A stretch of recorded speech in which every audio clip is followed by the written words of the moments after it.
Welcome to the Corner Office Podcast. I am here today with Cody Nicoll. Thanks for coming by. Mixologist, bartender, consultant. I don't know, like you do a lot of stuff, man. So keep myself busy. Appreciate you guys having me. Yeah, thanks for coming by. How'd you get into bartending and mixology and all this stuff, man? So we're going way back now, I guess. We're getting old, eh? Yeah, Jeez. You probably want to bring that a little bit closer. Bring it a little closer, sure. Yeah. So I kind of got into the hospitality industry, I guess. When I first decided to go to school at Carleton, I went to Carleton U, and okay, I went to Ottawa U. Okay, wow, sorry. My old man went to York University, and while he went to York, he was from a kind of a blue collar family, and paid his tuition by managing the bar at York U. He managed the campus pub there. Okay. So as soon as I was like 18, 19, I'd already been kind of involved with selling club night tickets while I was in high school to Hull. You were the promoter guy? I wasn't the promoter, but I sold tickets to my friends, then we'd go to the events. So I'd work for a promoter, I guess you could say. Okay, yes, you'd be the guy that had like thousands of Facebook friends. Yeah, again, like an 18-year-old kid who's like, yeah, let's go to the bar. I get to sell tickets and get them for free, you know? Nice. And then that was before university, and by the time I got in university, the conversation with my dad was, well, you're going to school, you got to pay the tuition. You know, bar scene's pretty good. So I started out kind of just slinging beers, working in pubs. I worked in Manotick at a Scottish pub for a long time. Nice. Got more into the corporate route with like local Lansdowne over at the stadium there, and did that. And kind of at the same time, I decided to compete in a competition called Made with Love. This is like going back probably like 2016, 2017. And did a lot better than I was supposed to.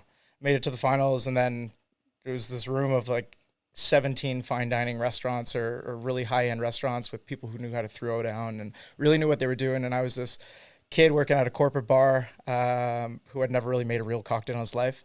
And Were you trained? No, I wasn't at all. So what, like you were working at the bar, you knew how to pour beers, make like basic drinks, and yeah. You just entered in this competition? Exactly, yeah. I was like wanted to get my feet wet. I'd done... So a good buddy of mine who now works out in Halifax, Stéphane Duval, he was this big mixologist in Ottawa, and there was an absolute vodka competition hosted at one of the bars in Hintonburg, and it was a pairs competition. And he didn't know anybody kind of in his friend group who could bartend to be his partner. So I kind of got thrown right into it. He was like, you know how to make a drink. This is the recipe. We're going to do it together. And I had no idea what I was doing. And that kind of exposed me to this whole different aspect of the industry that I wasn't really familiar with and had never seen before, and was really struck by like the sense of community and just everybody was really hungry to learn from each other and like really like up our games. So that's kind of what got me interested in competitions and seeing, because cocktail competitions themselves, if you look at it as like a concept, it's kind of weird because to me, drinks are very subjective. Everybody likes something different, you know what I mean? So how do you objectively score a drink or a presentation if maybe you like, you know, person B's cocktail way better than person A, but person A had a much better presentation or whatever. Yeah. So, I had done like one or two competitions, did this Made with Love thing, ended up doing way better than I was supposed to. Again, had no business even being there. And I think I placed top 3 in the judges category that year for Ottawa. And there was a guy named Matt Millard, who's now a really good friend of mine, Scottish gentleman who was running a bar called Bar Laurel here in Ottawa, part of the Fauna Group. And he was one of the head judges. And so was super stoked, obviously, to place as well as I did, and immediately kind of got excited about it and went to him for feedback. Say, you know, what did I do well? How could I have gotten first? How many points did I lose out on? That kind of thing. Shortly after, on like a visa technicality, he had to go back to Europe. And I got a call from him in London saying, hey, this just happened. Do you want to pick up my hours at Bar Laurel? The guys, you're in good hands. The guys will train you. Is this something that you're interested in? And I wasn't on salary yet at local, so I had the option to go and work at multiple bars if I wanted to. And that was really the place where I kind of cut my teeth and learned the trade and, you know, kind of idolized these guys that I was learning from because of how knowledgeable and just how good they were behind the bar. And it was a slippery slope from there. Yeah. You know, worked at Bar Laurel and local, ended up going back the corporate route. I left Laurel to take a salary at local, which ended up not being a mistake, but it made me realize shortly after that wasn't the direction that I wanted to go in the industry. Ended up GMing another bar on Elgin Street, and then kind of went the cocktail route. So I worked at spots like Matty and opened up Savannah Lounge and some of these other cocktail joints. Okay. And then, And then, so just from there. And then, but now you're doing a lot of consulting and like you're doing like private events and stuff like that. Your focus is not more so like working at Matty or those places like that. Exactly. Doing your own thing now, right? Yeah. So it's more entrepreneurial, could you say? Yeah. So like going back like 3-4 years, I was just picking up wedding gigs on the side kind of thing. Okay. I just had friends and contacts in the industry who were asking me to bartend weddings, and I never really put a formal brand behind it or anything like that. I would just come in with maybe one other bartender and have some fun and do an event every now and then. And probably for, again, like maybe 3 to 5 years, let's say, I was doing maybe a half a dozen events per year. And then it just kind of organically grew into something. Then I was doing that kind of through the pandemic as we were, locked down, not locked down. Yeah. I think I was laid off 7 times during the pandemic. Wow. And then while we were kind of laid off on our butts, I just decided to kind of put some money and time towards actually formalizing it as a brand and launching it as a company. And your website looks great. Thank you, appreciate looks that. Looks great. Like services you offer is clear. Everything looks it's awesome. I had a really wicked brand strategist, Reagan Bradley, who's a friend of mine from university, who's a killer marketing expert out in Vancouver. So she was able to kind of help me out with all my social media campaigns and all the dialogue and all the SEO side of the things, because that's all foreign to me, right? I had no background in that, whatever. Yeah, exactly. So teamed up with her, and then used a buddy of mine, Jason, who owns a company called Strongvine, which is a great design company. It was a long process. It was a lot longer than it should have been, just mostly on my end, but probably 12 to 18 months, let's say, it took to kind of launch the brand and get that going. So sweet. Yeah. So like going back to more like mixologist, like what's the difference between a mixologist and a bartender? There isn't. There isn't? There's no like certification that you really need to have to say you're a mixologist? It's a question I commonly got asked working on the bar. Right, yeah. Where do you go to school, or how'd you learn all this? And my answer was always School of the Hard Knocks. It was always, I like that. You could go to mixology school or bartending school, but the only way to learn, in my opinion, same with cooking in a lot of respects. Like cooking, you can go to school and learn the techniques, but you're not going to learn a palate or learn the creative aspect of it unless you go work for somebody who knows what they're doing. Yeah. And that's why you see kind of chefs and sous chefs hopping around all these different restaurants, because they want to work with specific people and learn from each other. There's a huge aspect of that in the community, I think. So like as a bartender mixologist, do you drink a lot? No. You don't drink a lot? I drink more now that I work for Red Bull than I did working in the industry. So, but isn't that part of the culture of like, you're there, have a couple drinks behind the bar after work, is that not part of the thing? Like depends on the bar. Okay. So if you go like the corporate route, most of those bars are dry, so you're not allowed to drink. You can't. No, okay. It's pretty big no. Just because there's usually so many people that work there. You gotta be careful. You gotta be really careful, because it just takes that one server or bartender who doesn't know their limits or doesn't know how to work and do that at the same time. Yeah, exactly. So, but I have worked at other bars where, it is customary to have a shot with your guest or whatever. But I'd be dead. Yeah. After like 5. My first bar job at the Mill, we used to party pretty hard. But that was also I was an 18, 19-year-old kid. Yeah. Conveniently, the bar was a block and a half away from my family's house, so it was easy for me to do that. Okay, so like if because you make such creative drinks and you like this is what you do, isn't it hard for you to just like sit down and have a drink at home? Because it's like nothing's up to your standard unless you like make it super fancy. Yep. Like I could make a gin and tonic and be very happy.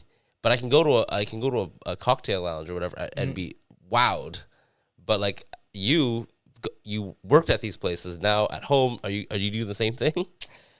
Honestly, now I'm more of a wine guy. Oh, you just wine? I got more into the wine. I got some cool wine training by some of my mentors and dove into that slip. That's a whole different slippery slope a little bit, but got a little bit more into that. I'll still have a cocktail every now and then, but 90% of the time I'm cracking a bottle of wine with friends or something like that. Oh, okay. And I mean, if I'm drinking at home and I'm not doing wine, I'm probably just doing like a gin and soda. Or a vodka just soda. Yeah, exactly. Right. Or like a Manhattan like we're drinking, or like a martini or something like that. Delicious. Yeah, of course. So if I had to make a drink to foolproof drink to impress a date Yeah. or my wife or whatever, what would you suggest? Okay, so here's the biggest hack. All right. There's a cocktail book. There's a series of cocktail books that is kind of an industry staple for us. The first one's called Death and Company. It's a famous speakeasy cocktail bar in New York City. Okay. And then they came out with a sequel called the Cocktail Codex. And in that Cocktail Codex, it's basically a hypothesis that if you know 6 traditional recipes, you can make any drink there is. And there's a lot of validity to it. So if you're trying to just make a drink at home. What's an example? So 2 ounces of base spirit. So when I say base spirit, that could be gin. I like gin, vodka. Okay. Sure, let's go with gin. You're going to go 3/4 to a full ounce of citrus. So again, you're going to pick your citrus based on what flavors you want to mess around with or play with. So, let's use like a mojito, super simple as an example. I would love to be able to make a mojito. So 2 ounces of rum, okay, 1 ounce lime juice, 0.75 to an ounce of your simple syrup or your cane syrup or whatever you're using, honey if you're using that as a sweetener, soda. That's it. And then you gotta muddle the crap out of the mint and stuff, right? So I throw it right in the shaker. Okay. And then I fine strain it out. Because to me, it depends on the restaurant, but I don't like little floaty pieces in my drink. Because if I'm on a date, I don't want a piece of mint stuck in my, you know what I mean? That's true. So I strain it right out. It still tastes like mint, but you don't see any mint in it. And then you just garnish it with mint on the top. Gotcha. So it still smells, you still know that it's a mint drink, let's say, but there's no mint in it. I find like making drinks at home, it's just so much effort. Like 100%, garnishing it, like getting the scraping the skin off of it, like zesting it, and like I got that shitty like lemon juice. Okay. So that's the big one. That's the big issue. You can't use pasteurized. It just pasteurized means anything in a bottle that you buy at a store. Correct. Yeah. So pasteurized means that they heat it up so it can't go bad. They basically kill all the bacteria in it. Oh, that's why they. The problem with that is when you use citrus juices in a cocktail, you're using it for its acidity, not necessarily for its sour aspect of it. So when you pasteurize it, you lose a lot of the acidity, and then they add citric acid to try to like boost it up. So you end up with like this almost like artificial Jolly Rancher Sour Patch Kids kind of taste, which isn't the purpose of having lemon or lime juice in a drink. So you would never do that. Only fresh. Only fresh. Yeah. It takes so much effort. So if you're planning for a party, like even with your friends, like it's like hours of prepping, like getting the juice, like a whole jug of it, fucking 25 lemons. Oh yeah, we used to do fresh squeezed at local, and if you're on the Sunday morning bar shift there, all you're doing is you're in there for hours because we're pre-batching our big Caesar mix there, right? So you're juicing like 8 liters of lime juice like before the restaurant opens. Your hands must be like pruny. Oh yeah, yeah. That's the thing that you got to be careful about too. Is limes are so acidic that you really need to like wash your hands and your mouth after you drink a citrus drink because like the acidity will actually like burn you. Yeah, yeah. So I like when you go down to a resort, if you go on vacation, you notice that all the tourists looks like their lips are sunburnt. That's because they've just been sipping lime drinks all day. Wow. So the non-pasteurized citrus, and what about simple syrup? I have this like generic brand of simple syrup. It just doesn't. I don't know. Nah, you got to make your own. Make your own. Super easy. Yeah.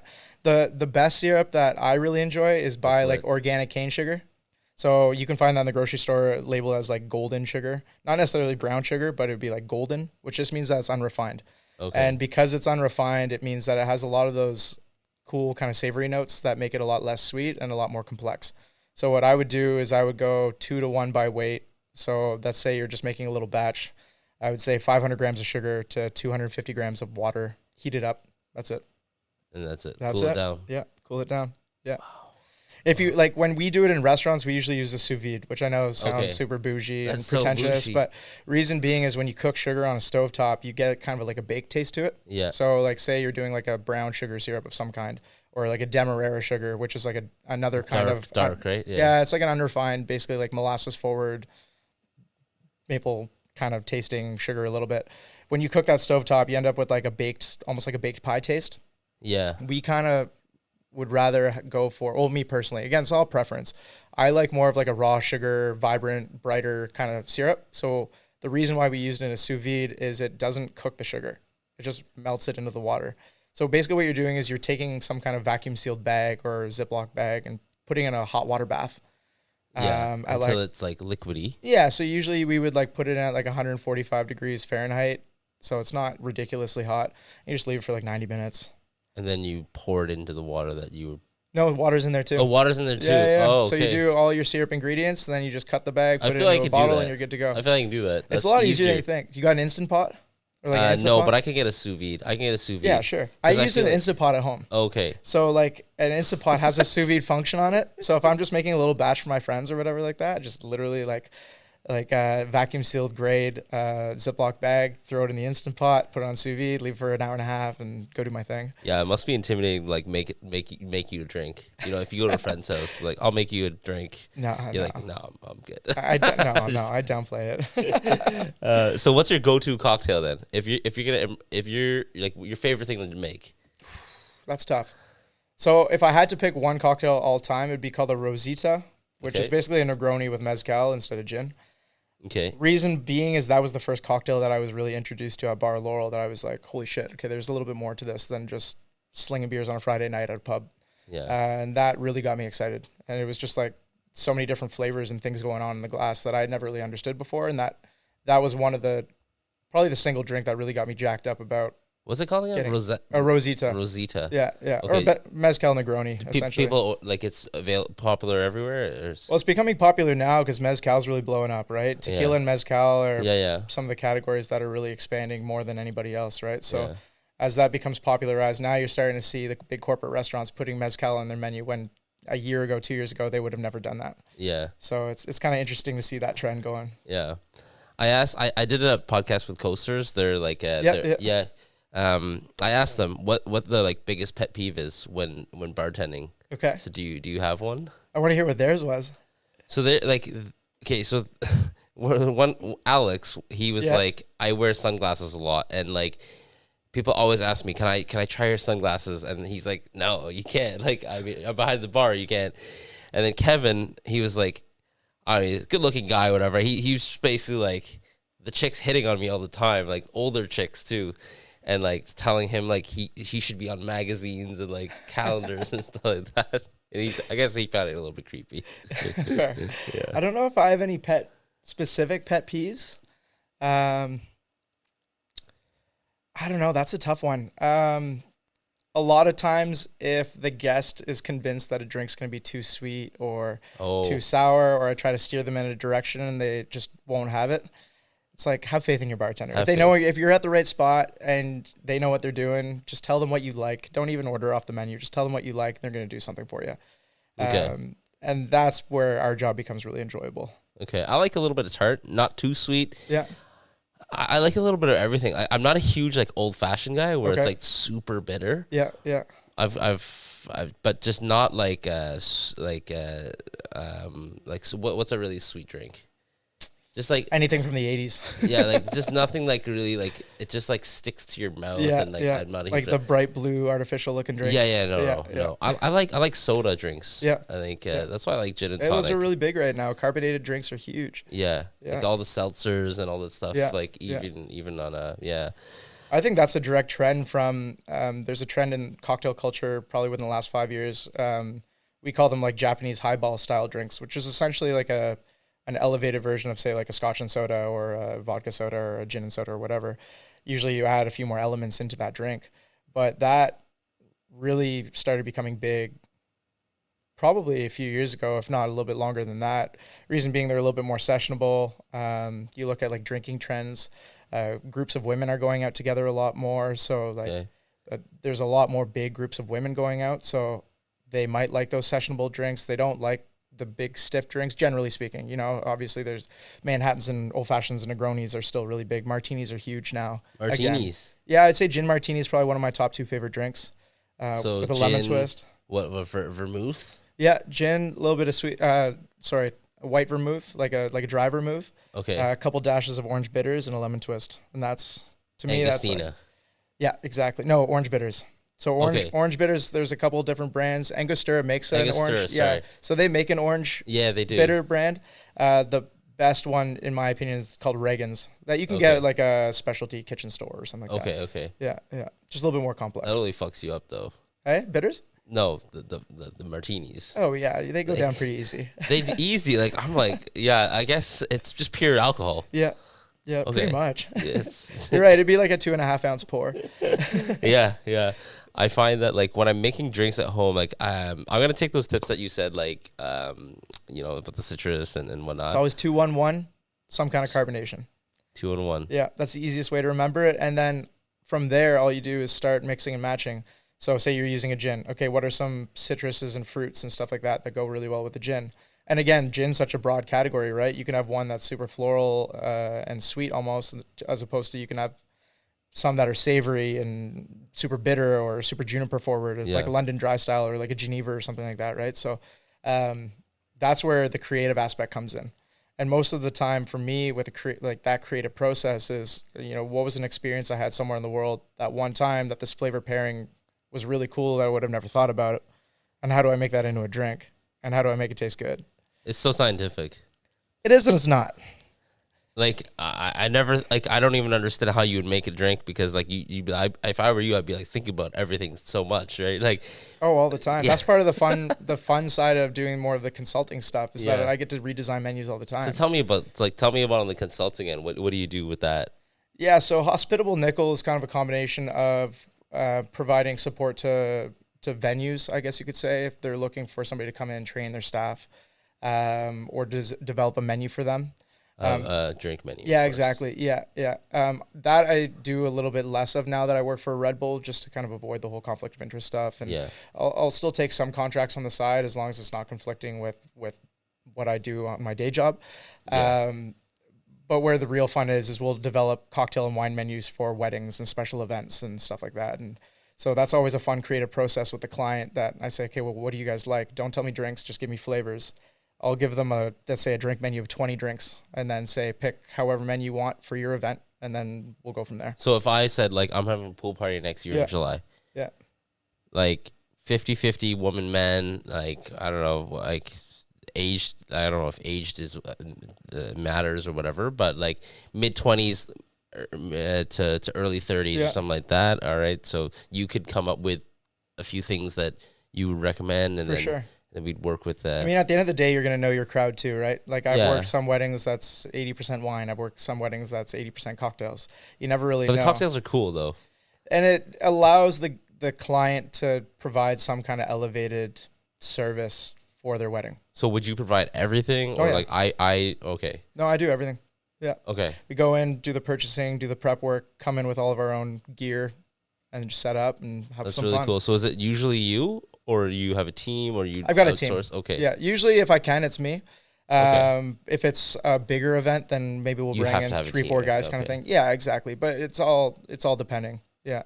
I've got guys that have worked with me and for me at so many restaurants that they don't necessarily are like full-time employees, but if they got a Saturday off or a Sunday off, hey, I got this event, you want to come have some fun, and that way we can be behind the stick again. That's cool. I gotta hire you. Appreciate that. Hire you. Maybe Christmas party or hey, anytime. Yeah, or summer pool party would be actually pretty sick too. Summer pool parties are always fun. Okay.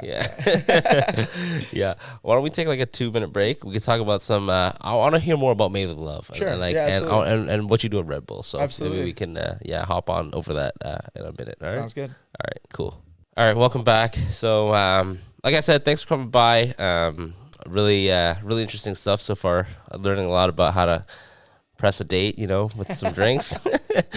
Let's talk about Made with Love, because you started off by saying that that's how you entered in that. Like, tell me about that competition, how it's evolved with you now. Now you say like you're part of the panel now, so you run the show. So, Yeah, so I'm the Ottawa regional brand ambassador, I guess. So I help them execute on the events here in town. So it's tell us about the competition. It's a national competition. Yeah, sorry. So we're going back like 12 years now. I think they've been running. It's based out of Montreal. Okay. They own a bartending school in Montreal. That's really cool too. And they've done a few editions in Spain as well. I don't know if they do that anymore actually, but back in the day they used to have this competition in Spain as well. So the idea is that there's 2 rounds per city, and then there's a national finals after that. So they do installations at pretty much every major city in Canada. Every city has their own brand ambassador or rep that helps them run it.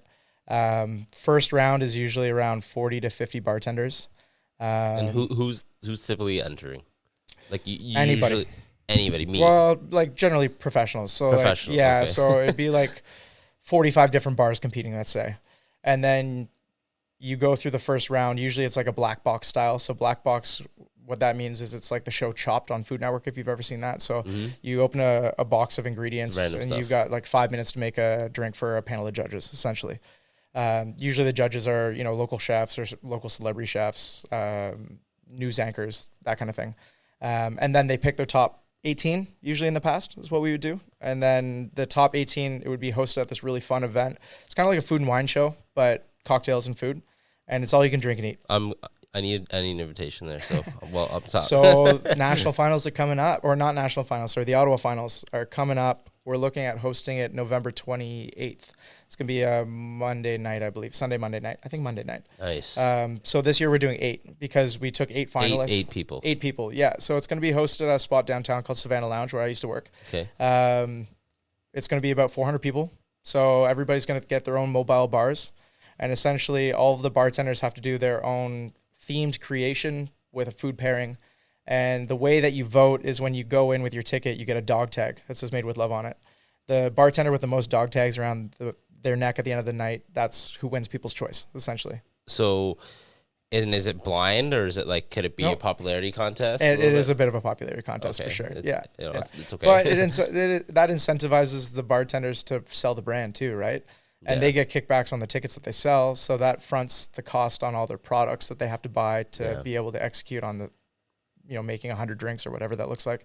Okay. And so, it's kind of a win-win for everybody. It creates exposure for your restaurant. So often restaurants are backing their bartenders to do it because it's a foodie crowd that generally goes to these events that are interested in seeing who's doing what in the city.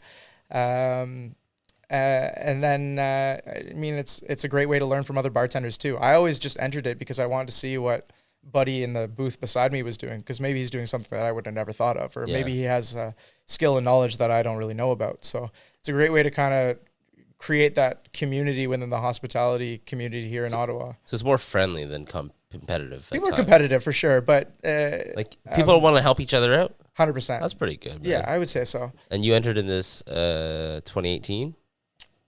First year I did this, I think it was 2017.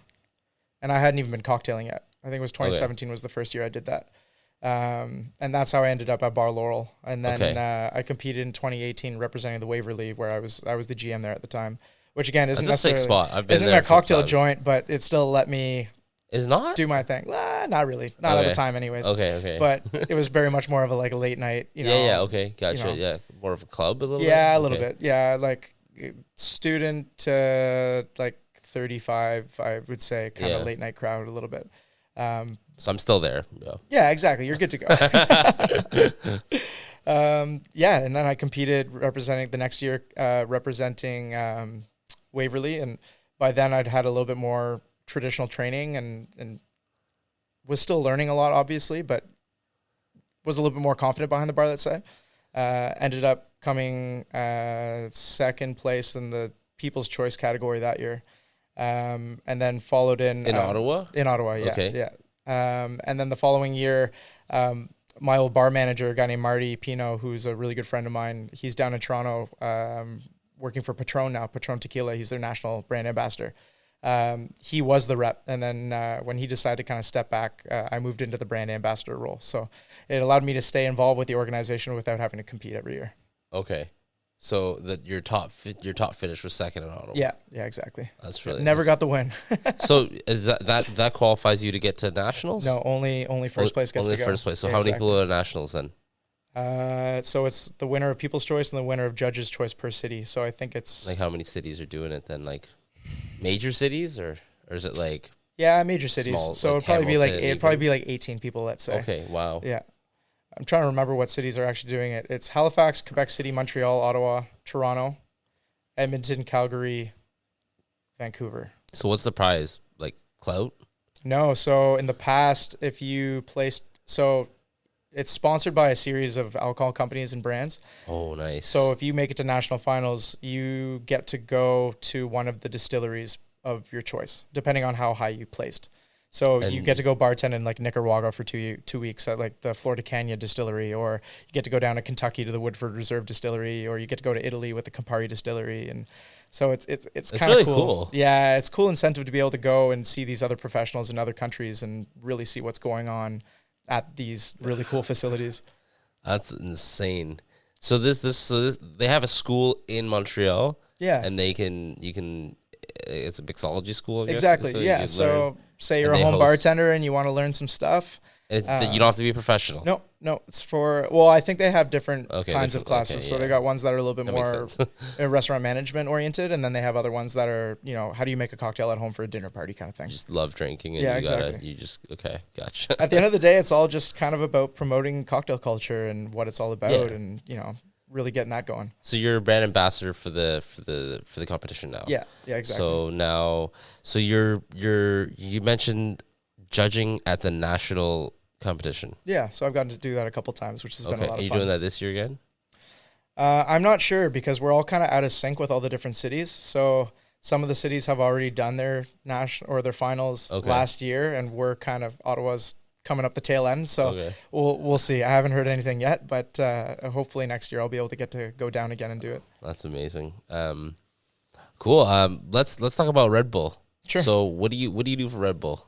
So back in December, this was kind of a super weird transition, obviously coming from like the fine dining world a little bit, but I was running this bar, Savannah, downtown. One of my buddies was the Ottawa rep for Red Bull for a long time. Had been moved over to Toronto to another role, and was kind of putting in my ear periodically every time he came back to Ottawa. We got to hang out. Hey, would you ever do this? Are you thinking about this? And I got a call one day. This would have been November last year. Hey, we're coming down to do a series of interviews. Do you at least want to chat? And I took the interview because I was used to interviewing other people, and I was like, oh, fuck, this could be a lot of fun. Like, I get put in the hot seat and I get to be interviewed. I haven't done this in a long time. Let's see if I'm still sharp in an interview kind of thing. And then it was a pretty organic conversation, and just next thing I know, I'm moving over to Red Bull. So it was a quick turnaround time. It was like 2 weeks from leaving the restaurant or 3 weeks leaving the restaurant to starting my job at Red Bull. So I manage the bar sales essentially for Eastern Ontario. So I'm essentially like the bar rep, I guess you could say. So Eastern Ontario meaning like where to where? So I based out of Ottawa, but I'll cover like Kingston, Belleville on the south side, and then Sudbury, Sault Ste. Marie on the north side. Oh, all the way up there. Oh, yeah. So any bar that wants to get Red Bulls? Yeah, any bar that wants to get Red Bulls, or festivals is another big one for us too, obviously. I'll manage all the sales contracts for that. Okay. How many are you drinking in a week? Sorry? How many Red Bulls do you drink a week? I try to cap it at like 1 a day, 2 a day, maybe 2. 2 a day? Maybe 2. 1 or 2. How much caffeine is in one? Cup of coffee. Cup of coffee, 180 milligrams? No, 80. 80? Yeah, not a lot. That's what people don't realize. So, like, to give you context, when Red Bull came to Canada, I think like 05 or around there, Health Canada didn't know what to do with the category because the category didn't exist in Canada at the time. Energy drinks. Exactly. So Red Bull in Canada is actually the only can in the world that says not recommended to mix with alcohol. And really? They put it on the can, again, to kind of play nice with Health Canada and say, okay, we'll abide by these rules and regulations. But it's kind of a funny oxymoron because when you look at like trending cocktails right now, an espresso martini is the most popular cocktail debatably in the market. And there's double the amount of caffeine in an espresso martini and the same amount of alcohol as you would if you were to just have like a vodka Red Bull. So it's like this funny kind of double standard. So it's only in Canada that they don't recommend you mix it with alcohol. Yeah, I regularly do that. That's being loosened pretty quickly. And now that there's a lot of studies coming out saying that there's no real negative interaction between caffeine and alcohol. Obviously, if you have a bunch of them, then that's a bad thing. But that just goes back to your caffeine intake, not necessarily. When I was like 15, I used to work at Food Basics. Of course, yeah. Okay, so you're from Ottawa? Yeah, I'm from Ottawa. Okay, but I think there's a couple on it. But I grew up in Toronto, so okay. I used to work there. I would sneak like Red Bull was a thing in like 06, 07, right? Yeah. Like you it said, would have been like brand new, hitting the market. Everybody was like, Red Bull gives you wings. Yeah. Amazing. I still drink Red Bull to this day. But anyways, I used to sneak a whole bunch of them. There's one day I drank like 5, and I was 15, and like my heart was like pumping out of my chest. Probably going pretty quick. I was like not well. Yeah. But anyways, Red Bull is an amazing product. I drink it, mix it with alcohol sometimes. Let's say morning at golf from a long night, nice Red Bull at the gas station. Yeah. That's great. I think that's becoming more popular as all these different flavors are coming out too, right? It provides more opportunity for mixed consumption. Yeah. What's your favorite product now that they make? That's tough. I try to stick to the zero or the sugar-free. I go sugar-free, just regular, OG. So that's why I brought you the zeros. You got to try those too. It's essentially, so that's the pomegranate. That's the new one that just came out. Yeah, that's the winter edition that just came out. But the zero edition just got released a little while ago, and it's essentially they use a sucralose instead of an aspartame for the sweetener in it. So and like the studies, because I've seen these, but I typically stick with this. That's typically what I get. Yeah, I think they came out with a separate SKU just because some people don't like the tart taste of aspartame. Okay. And then some people try to stay away from aspartame. Yeah. So this gave us the ability to provide the same product to that kind of demographic who wants to stay away from that kind of stuff. What do you sell the most of? Just the regular one? Regular's always going to be blue. Like 80% of our sales for sure. But the watermelon's killing it. The red can. Okay, I gotta dive in because I'm like I don't want to. I have FOMO, right? I don't want to like at the gas station, like I said. I don't want to miss out on the one I like to try something new. But so the watermelon's the best for mixing with alcohol, in my opinion. So okay, so it's 2-on-1. Yeah, so you don't even need the one sweetener because there's already sugar in the watermelon. But so what's a sick Red Bull drink? If you want to go super simple, 2 ounces of tequila, 1 ounce lime juice. You could add like a little bit of honey or sweetener to it, and just fill. That's sweet enough. Fill with the red edition. That's it. The watermelon. Okay, so this is the pomegranate though. Pomegranate I would do with rum. So rum, white rum. You could do a blend. So there's a funny thing in cocktails that we always not joke that rum is best when you blend them together. So if you look at a lot of traditional tiki tropical cocktails, usually it's like 2 or 3 styles of rum all blended together in a cocktail. Yeah. So if you look at like a Mai Tai is a very traditional drink, that's going to be using 2 to 3 different styles of rum. Reason being is they all bring something different to the table. Okay, nice. So okay, say that again. So you're gonna do let's say I had the watermelon one. Yeah. So just 2 ounces of tequila, lime juice, and watermelon. Yeah, send it. Send it and fill the thing. Yeah, sure. 80 milligrams of. I guess I can drink one of them. I mean, what you could do too is just split it into 2. You get 2 margaritas out of it. Oh, 2 margaritas, nice. There you go. Nice. Having a night with the missus, you know, you don't want to drink a full can. Yeah, no, honestly, like I love like there's no energy drink. Like I'm not just saying this. Like that just hits as much as like a Monster doesn't hit for me. So you know what's funny is when I hope people aren't listening. Well, maybe I hope they are listening. But I was a Monster guy when I was younger. I don't know why. I have no idea. I just drank Monster. Were you like into like extreme sports? I mean, like no, I was a hockey guy. I would drink a Monster before a hockey game. Okay. And then got more into Red Bulls as I got more into the bar scene because the bar scene is kind of synonymous with Red Bull in a lot of ways. Like I would say that when you're talking about bars and restaurants, Red Bull owns probably 80-90% of that market. Right, You're not going to a bar and you're not asking for a Jaeger bomb with Rockstar, or you're not asking for a vodka Monster. I've never heard that. I've never heard someone ask. Yeah, exactly. You know what I mean? Yeah. So different markets. Yeah. Okay, I'll ask you one last thing about the product. Sure. If I usually buy these ones. So what's a good drink with this besides the Jaeger bomb? Vodka. Yeah, that's it. Like 2 ounce, and fill it up. Yeah, no 2 ounce. Usually I'd go like ounce and a half. Okay. Yeah. Okay. I mean, it depends if you like your vodka or not. Yeah, no, I Smirnoff, so nothing special. Okay. that's cringing. No. Stay away from the Smirnoff, though. Well, I shouldn't say that. Okay. I just buy the cheap shit because I'm mixing it. I'm not a. Yeah, don't though, because most of the time they're blended with like ethanol, so that's what gives you the hangover. That's what gives you the headache.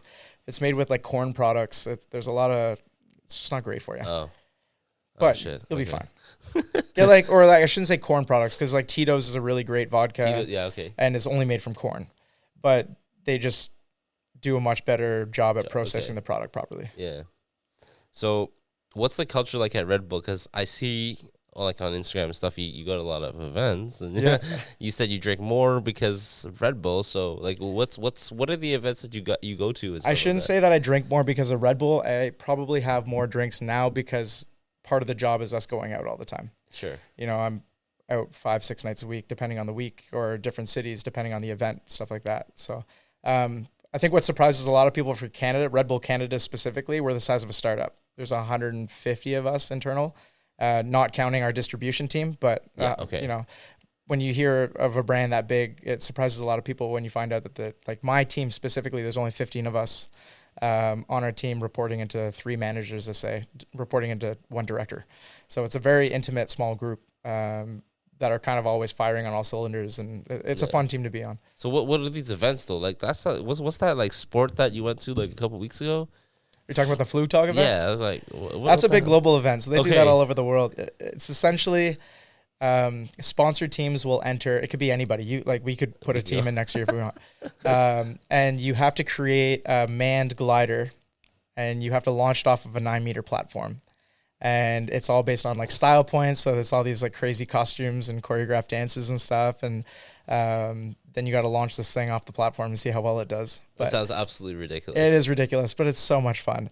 This year we had like Mark McMorris was on the judging panel, which was pretty cool. I got to hang out and have a drink with him, Canadian Olympian.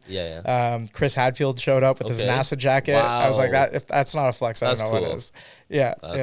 So you met him. I didn't get the chance to meet Chris. He was in and out pretty quick, but we got to hang out with Mark and his brother Craig and all the X Games guys later on. Yeah. There's the skating competition too. So that's done now.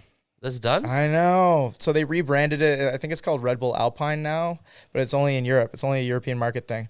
Red Bull does this thing where they like to cycle their events. So generally speaking, most of those events, exactly. So I think most events are only supposed to go on a 3 to 5 year rotation, and then they come up with something new. So Flug Talk that just happened in Toronto, I think the last time it was in Canada was Ottawa 2013. So it was the first time in almost 10 years that we actually got that event back. So I don't know if we'll get it back. I hope that we get it back. The only one that is really consistent is the Red Bull Joyride, which is I don't know that one. So that's out in Whistler. That's part of the Crankworks Festival at Whistler. That's the downhill freestyle mountain biking competition. And Whistler's kind of known as the best in the world, so it's the best of the best competing against each other, and that's a pretty wild event too. So do you get to go to like all of these events? Not all of them, but for the most part, yeah. I was out in Whistler a few weeks ago for that one, and that was a lot of fun too. Wow. Yeah. This is part of the job, is just having fun. I mean, for events like that too, it's an opportunity for us to bring out our partners and our clients, and have that kind of intimate setting where we get to just hang out with them, have drinks, and hang out, and do some programming for a weekend, let's say. That was very much like fly in, 48-hour party, fly out. So your clients are like bars? Yeah, bars and festivals. Bars and festivals, okay. Yeah, exactly. So like maybe even like Blues Fest, for example. Like we didn't partner with them this year. I hope that we can partner with them next year. But that's just an example of exactly. Okay, that's really interesting. That's why it was an organic transition for me to move from the bar scene to Red Bull, because most of the bar operators in the city were already on a first name basis with me because I'd been in the industry for 10 years. So it was very much really cool. First name. Yeah, it was.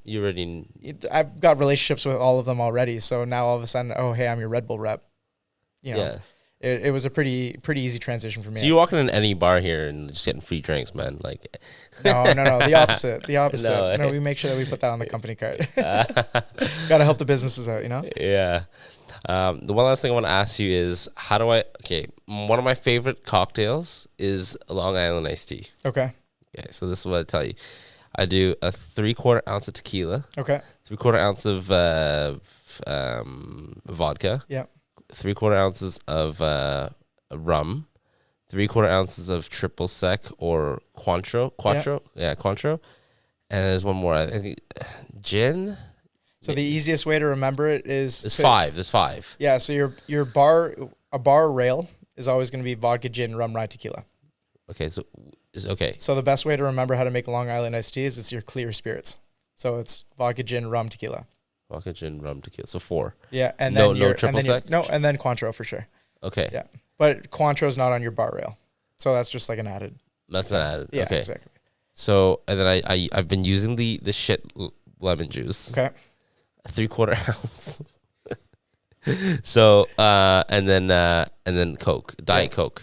Okay. Is there a way to spruce it up besides the? Unfortunately, the Long Island iced tea, from my knowledge, comes from what we call the dark ages of cocktails, which is like the 1970s, 1980s, where there was a lot of added sugar to a lot of drinks to make shitty alcohol taste good. Yeah, because I use the shittiest alcohol, and exactly, and it tastes good. I avoid drinks like that personally. Okay. Yeah, I'm not a pop guy. No? No. Okay. No, not at all. Okay, but soda is not pop. Like, I guess you do Club soda wouldn't be pop. Soda. But then it's no longer Long Island iced tea, I guess. You know, the frustrating thing is, like, when I have this, like, thick cocktail book. Okay. But, like, I can't make anything on the list because they require, like, all these different ingredients. Okay. Like, there's so many types of syrup that, like, I just can't buy them all, right? Like, so what you can do, though, is you can take that recipe and just simplify it. okay. You're like, I'm probably not going to buy that weird, obscure thing, but I have this that kind of tastes like that, and it'll usually work. Yeah. Okay. They're guidelines. They're not rules. They're guidelines. That's true. That's true. All right. Well, that's it for me, man. Thanks for coming by. Appreciate you having me. It was super fun. I think I learned a lot, and I think anybody who's listening, who's a drink noob, probably learned a shitload and can impress the date. You know. Appreciate that. Yeah. Thanks again for coming, and that's a wrap. That's a wrap. All right. Thanks. Cool, man. Dope. Thank you. It's a fun time.